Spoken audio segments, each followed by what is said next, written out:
මේ ආණ්ඩුව බලයට ආවේ වසර 5කට. අනිත්‍ය වෙන විට ආණ්ඩුවට මාස 6යි. ඒ කියන්නේ මැතිවරණේ පවත්වලා නම් අදට මාස 6යි. ආණ්ඩුවපත් වෙලා අනිද්දාට මාස 6යි.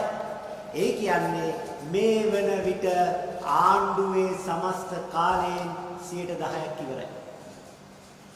එහෙමනම් මේ ගෙවුණු 10% තුල තමන් දුන් පොරොන්දු වලින් 10%ක් බැරි නම් අඩුම ගණනේ 5%ක්වත් ඉටු කර තිබිය යුතුයි. එහෙමත් නැත්නම් අවම වශයෙන් තමන් දුන් පොරොන්දු වලින් ඉතා කෙටි කාලයකින් බලයට පැමිණි වහම යනාදි වශයෙන් ඉටු කරන බවට දුන් පොරොන්දු ඉටු කළ යුතුයි. ආණ්ඩුව නම් කියන්නේ බැඳලා හනිමුන් ගියා විතරයි තවම බබාලා නැද්ද කියලා අහන්න එපා කියලා. අපි ආණ්ඩුවේ ප්‍රගතිය ඉල්ලන්නේ අපේ ඉලක්ක වලට නෙවෙයි. ආණ්ඩුව විසින්ම ලබා දුන්න ඉලක්ක වලටයි. අපිට අගමැති තනතුරත්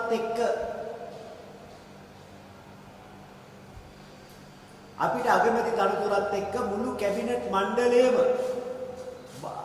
බාර දුන්නොත් මාස 6ක් ඇතුළත රට ගොඩ දානවා කියලා 2022 ජූනි 22 වෙනිදා කිව්වේ ජනාධිපතිතුමාද නැත්නම් අපිද? ඔන්න දැන් මාස 6 ඉවරයි. කෝ රට ගොඩ දැම්මාද කියන ප්‍රශ්නය ජනාධිපතිතුමාගෙන් අහන්න දැන් අපිට අයිතියක් තිබෙනවා. ඒ වගේම ඉතුමා ඉල්ලුවේ නම් ජනාධිපතිකමට අමතරව අගමැතිකමයි කැබිනට් මණ්ඩලයයි විතරයි. ආයි කෙඳිරි ගන්න බැරි වෙන්න ඒ සියල්ලමත් දීලා ඊට අමතරව 3-2 බලයකුත් ආණ්ඩුවට දීලා ඉතින්නේ මාස 6 ඉවර වුණාට රට කොට දාලා නැහැ. ඒ වගේම ඊටාම කෙටි කාලයකින් විදුලි බිල 3-1කින් අඩු කරනවා කිව්වේ ජනාධිපතිතුමාද නැතිනම් අපිද? පළමු අයවැයෙන්ම අධ්‍යාපනයේ සෞඛ්‍ය සහ ආහාර මත තිබෙන සීලුම බදු ඉවත් කරනවා කිව්වේ ජනාධිපතිතුමාද නැත්නම් අපිද? එහෙම කියලා නතර වුණේ නෑ. ඒක ප්‍රතිපත්ති ප්‍රකාශයටත් දැම්මා. ඒ වගේම රැකියා විරහිත උපාධිධාරීන් 35000කට කඩිනමින් රැකියා ලබා දෙනවා කිව්වේ අපිද ජනාධිපතිතුමාද? ඒකත් ප්‍රතිපත්ති ප්‍රකාශයට අඩංගු කරපු පොරොන්දුවක්. ඒ වගේම එක පෑන් පාරෙන් සහල් මාෆියාව අවසන් කරනවා කිව්වේ අපිද නැතිනම් සුනිල් හඳුන්නෙත්ති අමුතුමාද? බලයට පැමිණිවාම පෙට්‍රල් ඩීසල් රුපියල් 150ට ලබා දෙනවා කිව්වේ අපිද නැතිනම් හඳුන්නෙත්ති අමුතුමාද? ඒ විතරක් නෙවෙයි, නවසීලන්තේ ගිහින් සියලු ෆයිල් සූදානම් බලයට පැමිණි පළවෙනි මාසයේ ඇතුළතම 60ක් 65ක් විතර අත්අඩංගුවට ගන්නවායි කියලා ප්‍රකාශ නවසීලන්තයේදී ප්‍රකාශයටපත් කළේ අපිද නැතිනම් වසන්ත සමරසිංහ ඇමතිතුමාද? ඒ වගේම පළමු ඇමති මණ්ඩල රැස්වීමේදීම හිටපු ජනාධිපතිවරුන්ට සහ හිටපු පාර්ලිමේන්තු මන්ත්‍රීවරුන්ට ලබා දෙන විශ්‍රාම වැටුප අවෝසි කරනවායි කියලා වැලිගේ පොළදී කිව්වේ සමන්ත විද්‍යාරත්න ඇමතිතුමාද නැතිනම් අපිද? ඒ වගේම පළමු ඇමති මණ්ඩල රැස්වීමේදීම හිටපු ජනාධිපතිවරුන්ට ලබා දී තිබෙන නිල නිවාස පහසුකම අවෝසි කරලා ඒ හිටපු ජනාධිපතිවරුන් ඔවුන්ගේ දූ දරුවන්ට බාර දෙනවායි කියලා ප්‍රකාශ කළේ අපිද නැතිනම් සමන්ත විද්‍යාරත්න ඇමතිතුමාද? එතනින් අතර වෙන්නේ නැහැ. පෝය දෙකක් ඇතුළත පාතාලයේ නැත්තටම නැති කරනවා කිව්වේ අපිද? එහෙම නැත්නම් ජාතික ආරක්ෂාව බාර අරුණ ජයසේකර ඇමතිතුමාද කියලා අපි මතක් කරන්න කැමතියි. දැන් මේ අපි ඉදිරිපත් කළේ පළවෙනි මාස 6 ඇතුළත කඩවුණු පොරොන්දු බවට පත්තුණු පොරොන්දු 10ක් විතරයි. මාස 6ට මෙසේනම් අවුරුදු 5ට කෙසේද කියන ප්‍රශ්නයට උත්තරේ භයේ ශිෂ්‍යත්වයේ සමත් වුණු ඕනෑම දරුවෙකුට උනත් විසඳා ගන්න පුළුවන් ගැටලුවක් කියන එකයි මේ පුංචි ඡන්දයට සූදානම් වෙන මේ රටේ ඡන්දදායකයන්ට අපි සිහිපත් කරන්නේ.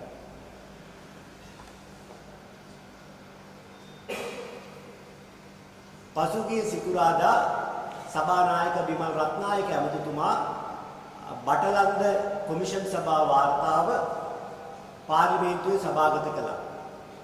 එතුමාට අනුව ඒ වාර්තාව සභාගත කරන්නේ ඇමති මණ්ඩලයේ ගත්ත තීන්දුවක් අනුව. ඇමති මණ්ඩලයේ තීරණය කරා කියන්නේම මේ වාර්තාව ආණ්ඩුව විසින් පිළිගත්තා කියන එකයි. මේ වාර්තාවේ තුන්වන ඡේදය තමයි. මේ වාර්තාවේ තුන්වන පරිච්ඡේදය වෙන් කරලා තිබෙන්නේ ජවිපේ භීෂණය ගැන කතා කරන්නයි. එම පරිච්ඡේදයට අනුව එක්සත් ජාතික පක්ෂ සමාජිකයන් විතරක් 1960ක් ජවිපේ ත්‍රස්තවාදීන් මරා දමනවා. ඒ විතරක් නෙවෙයි පොලිසිය හමුදාවේ අය රජයේ සේවකයන් පමණක් නෙවෙයි පොලිසිය හමුදාවේ අයගේ පවුල්වල සමාජිකයන් පවා ජවිපෙන් මරා දැමූ බව මේ වාර්තාවේ සඳහන් වෙනවා.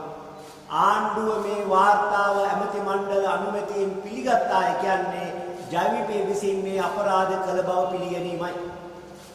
එක්සත් ජාතික පක්ෂයේ රාජ්‍ය ත්‍රස්තවාදයත් වැරදි, ජවිපේ ත්‍රස්තවාදයත් වැරදි.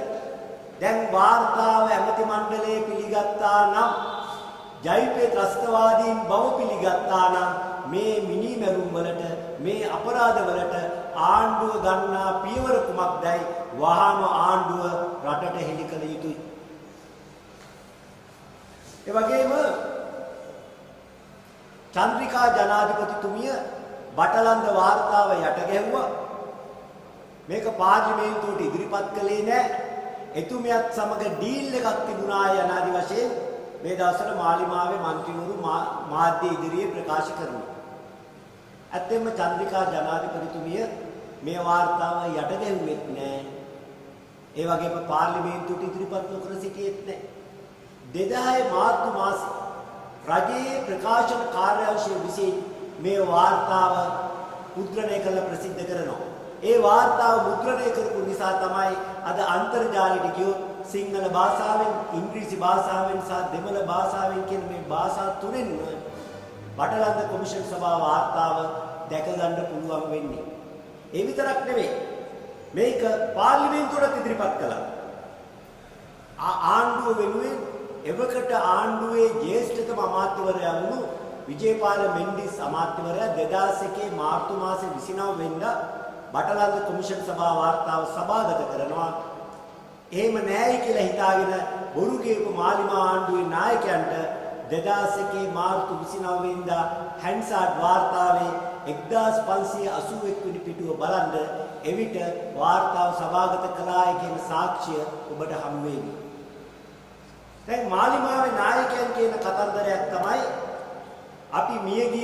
අපි බටලන්දේ මියගිය ජනතාවට යුක්තිය ඉටු කරනවා, රනිල්ට දඩුවම් කරනවා, රනිල්ගේ ප්‍රජා අයිතිය අහිමි කරනවා යන ආදි වශයෙන් මාලිමා නායකයන් පුරසාරම් බෙදනවා අපි මේ දවස්වල දකිනවා.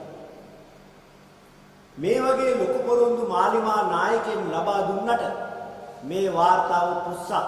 මේ වාර්තාවෙන් රනිල් වික්‍රමසිංහ මහත්තයා අත්අඩංගුවට ගැනීමටවත් ඔහුගේ ප්‍රජා අයිතිය අවෝසි කිරීමටවත් කිසිම පදනමක් සපයලා නැහැ. එයි අපි එහෙම කියන්නේ. මේ කොමිෂන් සභාව පිහිටවා තියෙන්නේ 1948 විමර්ශන කොමිෂන් සභා පනත යටතේ.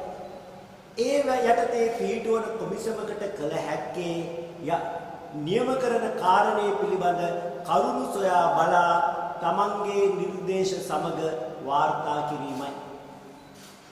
ඒකට දඬුවම් නිර්දේශක කෙනෙක් වැරදි කරුද නිවැරදි කරුද කියලා තීරණය කිරීමේ අධිකරණ බලයක් නැහැ. දඬුවම් නිර්දේශ කිරීමේ බලයකුත් නැහැ. මෙවැනි කොමිසමකට තියෙන මෑත කාලයේ හොඳම උදාහරණය තමයි පාස්කු කොමිසම. 1977 විශේෂ ජනාධිපති පරීක්ෂණ කොමිෂන් සභා නීතිය යටතේ පිහිටුවන කොමිෂන් සභාවලට නම් අධිකරණ බලයක් තිබෙනවා. ඒ කොමිෂන් සභාවලට සමාජිකයන් ලෙස පත් කළ හැක්කේ විනිශ්චයකාරවරු. ඒ කොමිෂන් සභාවලට කෙනෙක් වැරදි කරුද නිවැරදි කරුද කියලා තීරණය කරන්න පුළුවන් විතරක් නෙවෙයි ප්‍රජා අයිතිය අවෝසි කිරීමටත් නිර්දේශ කරන්න පුළුවන්. මේ පනත යටතේ මෙතෙක් පිහිටුවා ඇත්තේ එකම එක කොමිෂන් සභාවක් පමණයි. ඒ තමයි හිටපු අග්‍රාමාත්‍ය සිරිමාව බණ්ඩාරනායක මැතිණියගේ හිටපු අමාත්‍ය ෆීලික්ස් ඩෑස් බණ්ඩාරනායක මැතිතුමාගේ ප්‍රජා අයිතිය අවෝසි කිරීම සිදු කළ 1980 දී ප්‍රජා අයිතිය අවෝසි කිරීම සිදු කළ විශේෂ ජනාධිපති පරීක්ෂණ කොමිෂන් සභාව. ඒ කොමිෂන් සභාව වර්ගයේ පිළිබඳ රටේ ඇතිවෙච්ච දැවැන්ත විවේචනය නිසා එවැනි කොමිෂන් සභා යලි ලංකාවේ පිහිටෙන්නේ නැහැ. එහෙනම් බටලන්ද කොමිසම කියන්නේ විමර්ශන කොමිසමක් විතරයි. ඒ කොමිසමට කවුරුත් වැරදි කරන්නත් බෑ. ඒ නිසාම ඒ කොමිෂන් සභා වාර්තාවේ රනිල් වික්‍රමසිංහ මහතා වැරදි කරලත් නැහැ. ඔහුගේ ප්‍රජා අයිතිය අවෝසි කරන්න නිර්දේශ කරලත් නැහැ. එහෙමනම් රනිල් වික්‍රමසිංහ මහත්මයාගේ ප්‍රජා අයිතිය අවෝසි කිරීමට මේ කොමිෂන් සභා වාර්තාවේ නිර්දේශ කරලා තිබෙනවාය. ඒ අනුව අපි ප්‍රජා අයිතිය අවෝසි කරන්න කටයුතු කරනවාය යනුවෙන් මාලිමාගේ മന്ത്രിවරුන් කියන්නේ තවත් එක් පචයක්ද? ආන් මාලිමා පච වලට එක්කුණු අලුත්ම පචයේද රනිල් වික්‍රමසිංහ මැතිතුමාගේ ප්‍රජා අයිතිය අවෝසි කිරීම. මේ අය වාර්තාව නොකියවා වාර්තාව හරියට තේරුම් නොගෙන කතා කිරීම නිසා තමයි සුපුරුදු පරිදි නැවත වතාවක් මේ ආණ්ඩුව අමාරුවේ වැටලා තිබෙන්නේ. එහෙනම් වාර්තාවේ මොකක්ද තිබෙන්නේ? ඒ වාර්තාවේ කියනවා සමහර පොලිස් නිලධාරී පුද්ගලයන් අත්අඩංගුවට අරගෙන වද හිංසාව දීලා නීති විරෝධීව අත්අඩංගුවට ගත්තා. පදනම් විරහිතව අත්අඩංගුවට අරගෙන වද හිංසා කරලා ඒ අයව නිදාස් කරාම මේ අය ගිහිල්ලා මූලික අයිතිවාසිකම් නඩු දානවා. වින්දිතයා පොලිස් නිලධාරියා වැරදිකරු බවට පත් කළා වන්දියකුත් ගන්නවා. දැන් මේ ඉහළ පොලිස් නිලධාරියා අර වින්දිතයත් එක්ක තරහයි. ඇයි? අධිකරණයේ ඉදිරියේ වැරදිකරු එක්ක කරා. මෙයා නිදාස් වෙලා ආවම ආයි බොරු වරදක පටලවලා නැවත වතාවක් ඒ වින්දිතයාම අත්අඩංගුවට අරන් වද හිංසා කිරීම පිළිබඳ බටලන්ද කොමිෂන් සභාව වාර්තාවේ සඳහන් වෙනවා. එවිනි වරින් වර අකණ්ඩව මානව හිමිකම් කඩ කරන පුද්ගලයන්ට දඬුවමක් විදියට ප්‍රජා අයිතිය අවෝසි කිරීමට ශ්‍රේෂ්ඨාධිකරණයට බලය ලබා දෙමින් ආණ්ඩු ක්‍රම ව්‍යවස්ථාව සංශෝධනය කරන්න පියවර ගන්නයි ජනාධිපතිතුමියට කොමිෂන් සභාව නිර්දේශයක් ලබා දීලා තියෙනවා. ඔන්න ඔය නිර්දේශය තමයි පටලවගෙන තියෙන්නේ රනිල් වික්‍රමසිංහ මහතාගේ ප්‍රජා අයිතිය අවෝසි කිරීමට මේ වාර්තාවේ නිර්දේශයක් තිබෙනවා කියලා. ඒක පටලවා ගත්තාද සිතාමතාම හිම කරගත්තාද කියලා කියන්න දන්නේ ආණ්ඩුව විතරයි.